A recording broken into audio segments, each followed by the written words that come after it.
Este es mi libro, La gracia del perdón. Gracias al Señor que me dio la sabiduría para escribir este libro en aquel tiempo del año 2002, cuando tuve una experiencia de muerte clínica.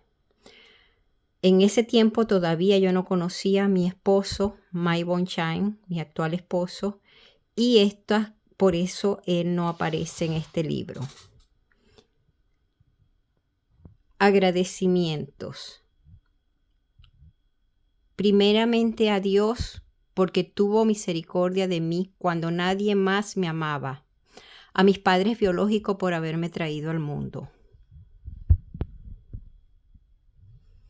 A mi ex esposo, José Jesús, por ser mi compañero. Algunos nombres están cambiados porque los cambié así para protección de mi familia. Y amigo,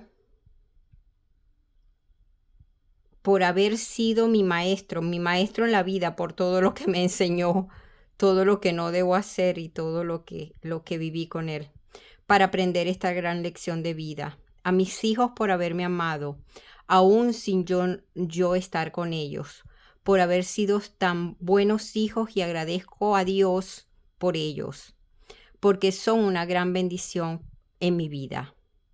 Hijos, Dios permitió que yo no estuviera con ustedes porque en ese tiempo no tenía nada que ofrecerles. Hoy, gracias a Dios, puedo decir que soy mejor mujer, mejor madre, mejor amiga, mejor persona, porque por lo que Yeshua Hamashia ha hecho en mí. A mis padres espirituales, Rafaela y Clofe, por haberme abierto las puertas de su casa, de su familia, que también es la mía, y de sus corazones. A mis padres espirituales, Carlos y Miriam Carreño, por haberme mostrado el camino que debía seguir. Los bendigo. A mis padres espirituales, Juan y Aura Sebastián, por haberme enseñado la verdad y por haberme soportado, apoyado y amado durante un periodo muy duro de mi vida. A mis padres espirituales Tony y Yadira, por haberme amado y por haberme recibido en su casa, por haberme dado consuelo y esperanza en momentos difíciles. A mis padres espirituales que Dios me ha dado actualmente, que me han recibido con amor, humildad y fe, y que han sido una gran inspiración para mí. A mis suegros Sonia y Rafael Salina, por el apoyo durante toda mi vida y por haberme terminado de criar, porque fueron mi verdadera familia. A mi papá Argeni, porque me hizo su hija, aunque no era mi padre biológico. Me sustentó y me apoyó, me enseñó y me amó. Gracias.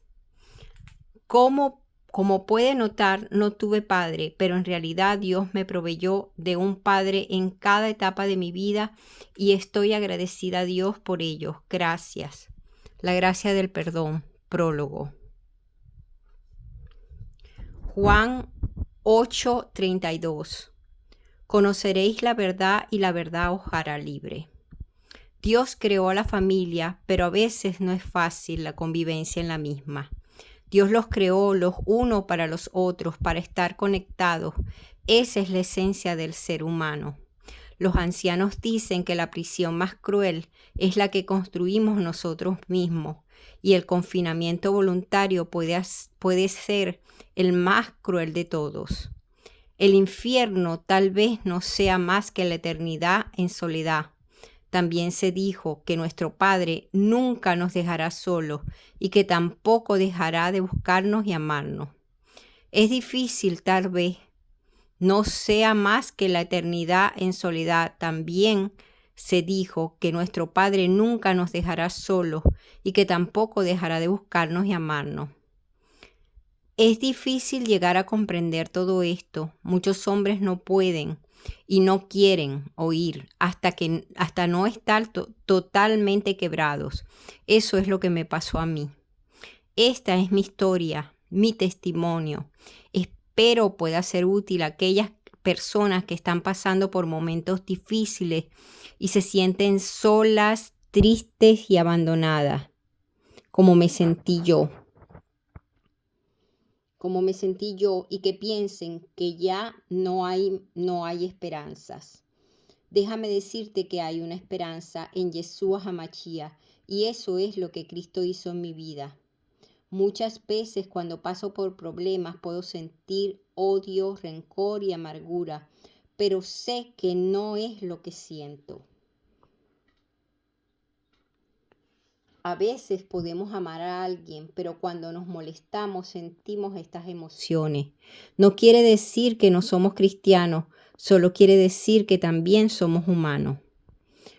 Cuando algunas personas me hacen sentir odio, rencor, amargura, ellos solo son instrumentos de Dios para mostrarme eso que aún está en mi corazón, y que aunque amamos a esas personas, esos sentimientos del viejo hombre aún están allí dentro, y debemos sacarlos y pedirle perdón a Dios que nos ayude a limpiar y guardar nuestro corazón de todas estas cosas.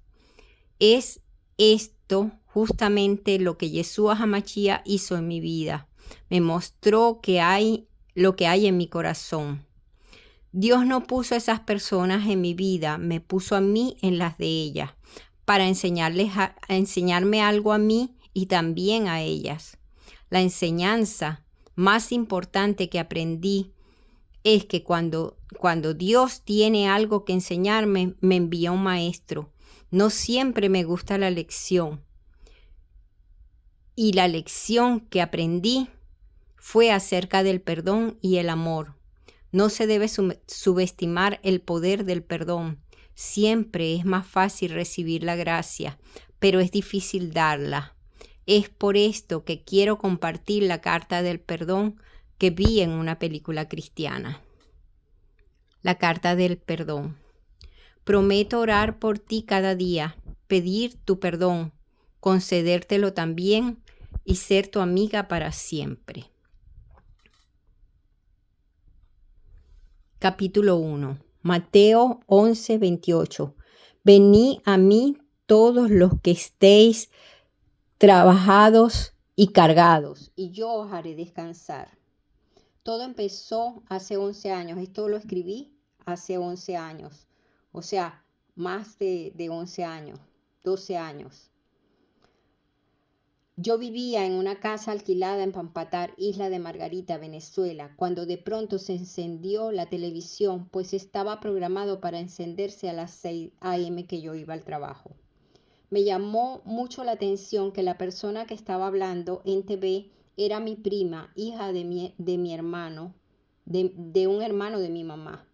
Ella contaba su testimonio. Yo sabía que lo que ella estaba contando era cierto, pues yo conocía la historia. Ella era pastora de una iglesia muy conocida que llamaban Pare de Sufrir, pues este es su eslogan. Y yo dije ese día, voy a ir a ese servicio al que estaban invitando. Comencé a asistir a esta iglesia.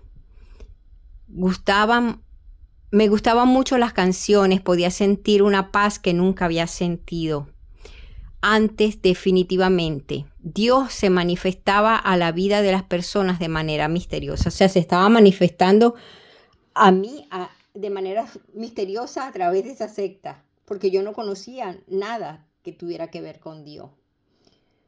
Mi vida hasta ese momento había transcurrido en una serie de eventos que eran un desastre, tal cual como una novela de TV. Yo solo tenía un propósito en mi vida, que era conocer la verdad. Negada por mi padre antes de nacer, fui criada por mi abuela materna hasta los 7 años, abusada a los 5 por un tío y por un primo, a los 8 nuevamente violada por un hermano, y a los 15 años de edad esta historia se vuelve a repetir por el abuso frustrado del esposo de mi tía paterna. Bajo esta serie de eventos ocurridos en mi vida durante mi infancia y adolescencia, yo me sentía sola, triste y abandonada, rechazada por todas las personas que conocía. Nunca conocí el amor y deseaba con toda mi alma amar y ser amada. Pero vivía en un mundo cruel y despiadado donde parecía que el amor no tenía cabida. Pues así, después de pasar por muchos sufrimientos, dolores, desengaños, frustraciones, amarguras, odios, rencores, buscando una paz que el mundo no podía dar, en esta iglesia no encontré lo que andaba buscando, aunque al principio parecía ser así. Me quitaron todo lo material que me quedaba. Pero sí hicieron algo bueno por mí. Me hablaron que existía un Dios, aunque de manera equivocada, y me entregaron una Biblia, y fue así como Dios utilizó a estas personas para llegar a mí. Capítulo 2. Juan 8:32. Y conoceréis la verdad, y la verdad os hará libre. A los 7 años es cuando conozco a mi madre, pues por insistencia de mis tíos obligaron a mi mamá que me lleve a vivir con ella. Pues no querían que yo continuara viviendo con mi abuela, pues ella estaba enferma de diabetes. Al mudarme con mi mamá fue todo muy duro para mí, pues no encajo en esta familia en ninguna parte. Conozco a mi hermana mayor que me maltrataba mucho a causa de su enfermedad poliomielitis. También continúa mi historia de abusos, esta vez por parte de mi hermano a los 8 años de edad. Siento amenazas de parte de mi hermano que me decía que si contaba lo que estaba pasando me iba a matar. Esto me llevaba a ser una niña triste y solo me refugiaba en mis estudios, pues era buena estudiante. De todos mis hermanos, solo me llevaba bien con mi hermano Gustavo, pues los dos nos criamos juntos en la casa de mi abuela materna. Un día mi abuela materna va a visitarnos a la casa y se da cuenta que yo había cambiado. Siempre estaba triste, llorando por los rincones, y empieza a interrogarme. Yo me armé de valor y le cuento todo lo que estaba pasando a mi abuela. Y nadie me cree. Dicen que soy una mentirosa, que todo eso es un invento mío para llamar la atención. Hasta el día de hoy siempre he procurado decir la verdad en todas las cosas, por muy duras que sean. Pero a raíz de este episodio mi vida fue catalogada como una mentirosa. Y fue como si me hubieran puesto un sello, sin importar la situación que fuera. Cada cosa que yo decía en mi familia decían que era una mentira. Y eso me llevó a alejarme de ellos lo más posible para que esta situación no me afectara. Y aún mi madre, hace poco le conté algo de lo que me había pasado y me dijo que eso era mentira y que ella no recordaba nada de eso. Me empecé a sentir como si yo no era parte de esa familia y procuraba estar lo más lejos posible. Gracias a Dios, esta situación ya no me importa, pues hasta a Jesucristo no le creyeron. ¿Por qué me iban a creer a mí? En ese momento yo no sabía que el diablo que el Señor lo reprenda, es padre de mentiras y el acusador de los hermanos. Y me hacía quedar como una mentirosa, pero ahora sé que poderoso es Dios y el que va delante de mí como poderoso gigante. Él está conmigo, y si Él está conmigo, ¿quién contra mí? Capítulo 3. Salmo 27:10. Aunque mi padre y mi madre me dejaran, con todo Jehová me recogerá. Desde ese momento comienzo a rotar de casa en casa de mis familiares, de aquí a allá. 5 años de bachillerato, 5 liceos diferentes. En 4º año me fui a vivir con una tía a un pueblo llamado Pariaguán, en el estado Anzoátegui, y vuelve a repetirse la historia de abuso. Esta vez el esposo de mi tía. Ya aquí yo estaba más grande y pude defenderme. Confronté a mi tía y le cuento lo que estaba pasando, y ella